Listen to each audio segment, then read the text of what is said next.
उप मुख्यमंत्री भाई देवेंद्र फडणवीस जी, Ajit Dada Pawar ji, Indian newspaper society के प्रेसिडेंट भाई राकेश शर्मा जी, सभी वरिष्ठ महानुभाव, देवी और सज्जनों, सबसे पहले मैं इंडियन न्यूज़पेपर सोसाइटी के सभी सदस्यों को बहुत बहुत बधाई देता हूं।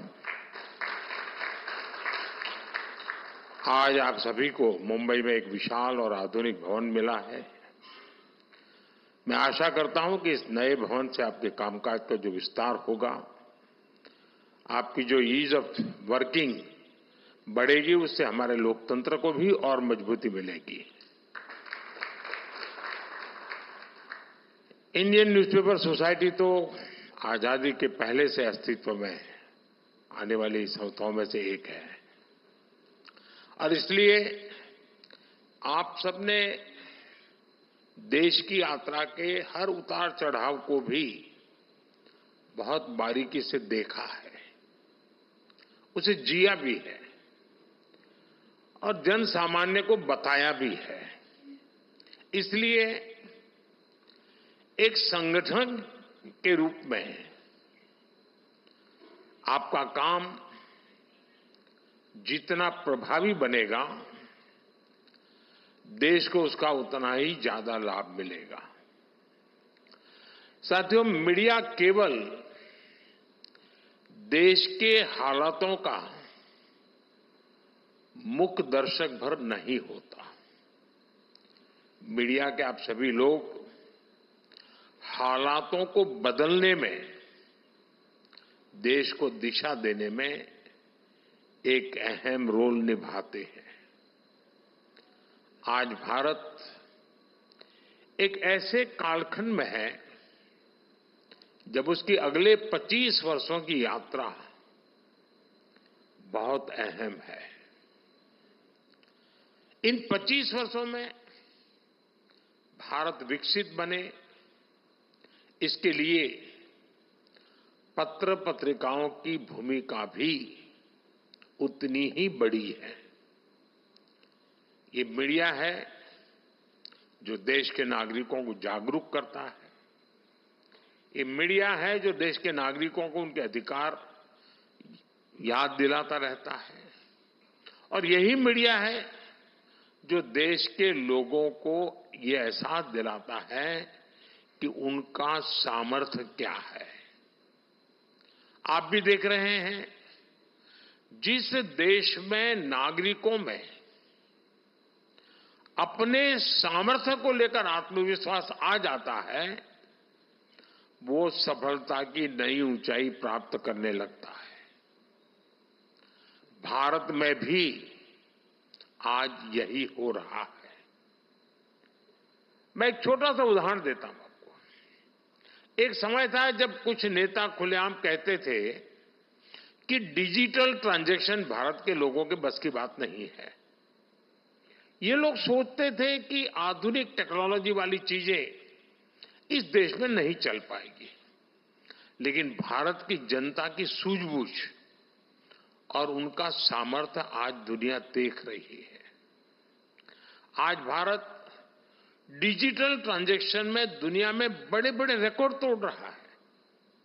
आज भारत के यूपीआई की वजह से आधुनिक डिजिटल पब्लिक इंफ्रास्ट्रक्चर की वजह से लोगों की ईज ऑफ लिविंग बढ़ी है।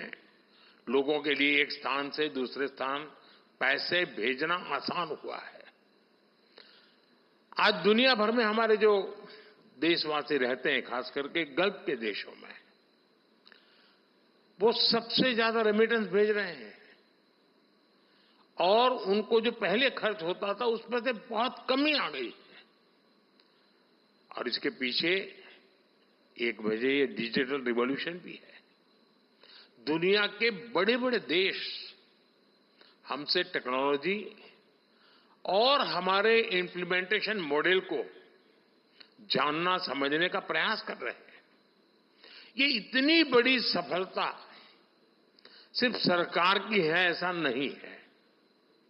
इस सफलता में आप सभी मीडिया के लोगों की भी सहभागिता है और इसलिए ही आप सब बधाई के भी पात्र हैं। साथियों, मीडिया की स्वाभाविक भूमिका होती है डिस्कोर्स क्रिएट करना, गंभीर विषयों पर चर्चाओं को बल देना। लेकिन मीडिया के डिस्कोर्स के दिशा में कई बार सरकार की नीतियों की दिशा पर निर्भर होती है। आप जानते हैं, सरकारों में हमेशा हर कामकाज के पीछे अच्छा है बुरा है, लेकिन वोट का गुणा भाग उसकी आदत लगी ही रहती है। हमने आकर के इस सोच को बदला है। आपको याद होगा, हमारे देश में दशकों पहले बैंकों का राष्ट्रीयकरण किया गया था, लेकिन उसके बाद की सच्चाई ये थी कि 2014 तक देश में 40-50 करोड़ गरीब ऐसे थे जिनका बैंक अकाउंट तक नहीं था। अब जब राष्ट्रीयकरण हुआ तब जो बातें कही गई और 2014 में जो देखा गया, यानी आधा देश बैंकिंग सिस्टम से बाहर था। क्या कभी हमारे देश में ये मुद्दा बना? लेकिन हमने जनधन योजना को एक मूवमेंट के तौर पर लिया। हमने करीब 50 करोड़ लोगों को बैंकिंग सिस्टम से जोड़ा। डिजिटल इंडिया और भ्रष्टाचार विरोधी प्रयासों में यही काम हमारा सबसे बड़ा माध्यम बना है। इसी तरह स्वच्छता अभियान, startup India, stand up India जैसे अभियानों को अगर हम देखेंगे, ये वोट बैंक पॉलिटिक्स में कहीं फिट नहीं होते थे। लेकिन बदलते हुए भारत में देश की मीडिया ने इन्हें देश के नेशनल डिस्कोर्स का हिस्सा बनाया। जो स्टार्टअप शब्द 2014 के पहले ज्यादातर लोग जानते भी नहीं थे, उन्हें मीडिया की चर्चाओं ने ही घर घर तक पहुंचा दिया है। साथियों, आप मीडिया के दिग्गज हैं, बहुत अनुभवी हैं। आपके निर्णय देश के मीडिया को भी दिशा देते हैं। इसलिए आज के इस कार्यक्रम में मेरे आपसे कुछ आग्रह भी हैं। साथियों, किसी कार्यक्रम को अगर सरकार शुरू करती है तो ये जरूरी नहीं है कि वो सरकारी कार्यक्रम है। सरकार किसी विचार पर बल देती है तो जरूरी नहीं है कि वो सिर्फ सरकार का ही विचार है। जैसे कि देश ने अमृत महोत्सव मनाया, देश ने हर घर तिरंगा अभियान चलाया। सरकार ने इसकी शुरुआत जरूर की, लेकिन इसको पूरे देश ने अपनाया और आगे बढ़ाया। इसी तरह आज देश पर्यावरण पर इतना जोर दे रहा है, ये राजनीति से हटकर मानवता के भविष्य का विषय है। जैसे कि अभी एक पेड़ मां के नाम ये अभियान शुरू हुआ है। भारत के इस अभियान की दुनिया में भी चर्चा शुरू हो गई है। मैं अभी G7 में गया था, जब मैंने इस विषय को रखा तो उनके लिए बड़ी उत्सुकता थी, तो हर एक को अपनी मां का प्रति एक रहता है कि उसको लगता है ये बहुत क्लिक कर जाएगा। हर कोई कह रहा था। देश के ज्यादा से ज्यादा मीडिया हाउस अगर इससे जुड़ेंगे तो आने वाली पीढ़ियों का बहुत लाभ होगा। मेरा आग्रह है, ऐसे हर प्रयास को आप देश का प्रयास मानकर उसे आगे बढ़ाएं। ये सरकार का प्रयास नहीं है, देश का है। इस साल हम संविधान का 75वां वर्ष भी मना रहे हैं। संविधान के प्रति नागरिकों में कर्तव्य बोध बढ़े, उनमें जागरूकता बढ़े, इसमें आप सभी की बहुत बड़ी भूमिका हो सकती है। साथियों, एक विषय है टूरिज्म से जुड़ा हुआ भी। टूरिज्म सिर्फ सरकार की नीतियों से नहीं बढ़ता है। जब हम सब मिलकर देश की ब्रांडिंग और मार्केटिंग करते हैं तो देश के सम्मान के साथ साथ देश का टूरिज्म भी बढ़ता है। देश में टूरिज्म बढ़ाने के लिए आप लोग अपने तरीके निकाल सकते हैं। अब जैसे मान लीजिए महाराष्ट्र के सभी अखबार मिलकर के तय करें कि भाई हम सितंबर महीने में बंगाल के टूरिज्म को प्रमोट करेंगे अपनी तरफ से। तो जब महाराष्ट्र के लोग चारों अखबारों में हर तरफ बंगाल बंगाल देखे तो उनको करेगा यार इस बार बंगाल जाने का कार्यक्रम बनाए तो बंगाल का टूरिज्म बढ़ेगा। मान लीजिए आप 3 महीने के बाद तय करें भाई हम तमिलनाडु की सारी चीजों पर सब मिल करके एक ये करें कि एक दूसरा करे, ऐसा नहीं, तमिलनाडु फोकस करेंगे। आप देखिए एकदम से महाराष्ट्र के लोग टूर में जाने वाले होंगे तो तमिलनाडु की तरफ जाएंगे।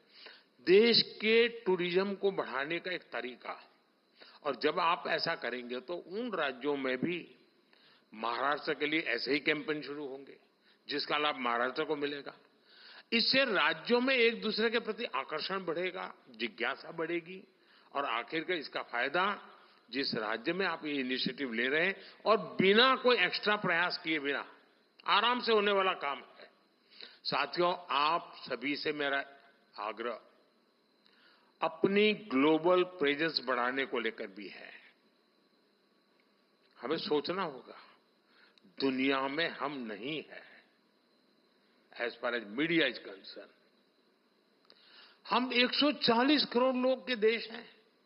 इतना बड़ा देश, इतना सामर्थ्य और संभावनाएं, और बहुत ही कम समय में हम भारत को 3rd लार्जेस्ट इकोनॉमी होते देखने वाले हैं। अगर भारत की सफलताएं दुनिया के कोने कोने तक पहुंचाने का दायित्व भी आप बहुत बखूबी निभा सकते हैं।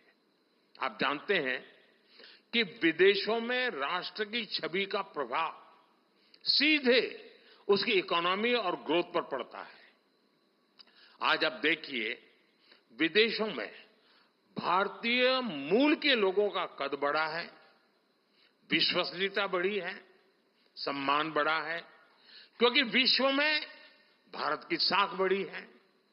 भारत भी वैश्विक प्रगति में कहीं ज्यादा योगदान दे पा रहा है।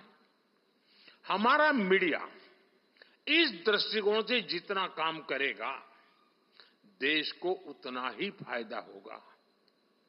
और इसलिए मैं तो चाहूंगा कि जितनी भी यूएन लैंग्वेजेज है उनमें भी आपके पब्लिकेशंस का विस्तार हो। आपकी microsites, social media accounts in भाषाओं में भी हो सकते हैं। और आजकल तो एआई का जमाना है, ये सब काम आपके लिए अब बहुत आसान हो गए हैं। साथियों, मैंने इतने सारे सुझाव आप सबको दे डाले हैं, मुझे मालूम है आपके अखबार में, पत्र पत्रिकाओं में बहुत लिमिटेड स्पेस हो रहती है, लेकिन आजकल हर अखबार पर और हर एक के पास एक पब्लिकेशन के डिजिटल एडिशंस भी पब्लिश हो रहे हैं। वहां न स्पेस की लिमिटेशन है और न ही डिस्ट्रीब्यूशन की कोई समस्या है। मुझे भरोसा है कि आप सब इन सुझावों पर विचार करके नए एक्सपेरिमेंट्स करेंगे और लोकतंत्र को मजबूत बनाएंगे। और मैं पक्का मानता हूं कि आपके लिए एक भले 2 पेज की छोटी एडिशन जो दुनिया की यूएन की कम से कम लैंग्वेजेज में हो, दुनिया का अधिकतम वर्ग उसको देखता है, पढ़ता है, एम्बेसीज उसको देखती है, और भारत की बात पहुंचाने की एक बहुत बड़ा सोर्स आपकी ये जो डिजिटल एडिशंस है उसमें बन सकता है। आप जितना सशक्त होकर काम करेंगे देश उतना ही आगे बढ़ेगा। इसी विश्वास के साथ आप सभी का बहुत बहुत धन्यवाद। और आप सबसे मुझे मिलने का अवसर भी मिल गया। मेरी आपको बहुत शुभकामनाएं हैं। धन्यवाद।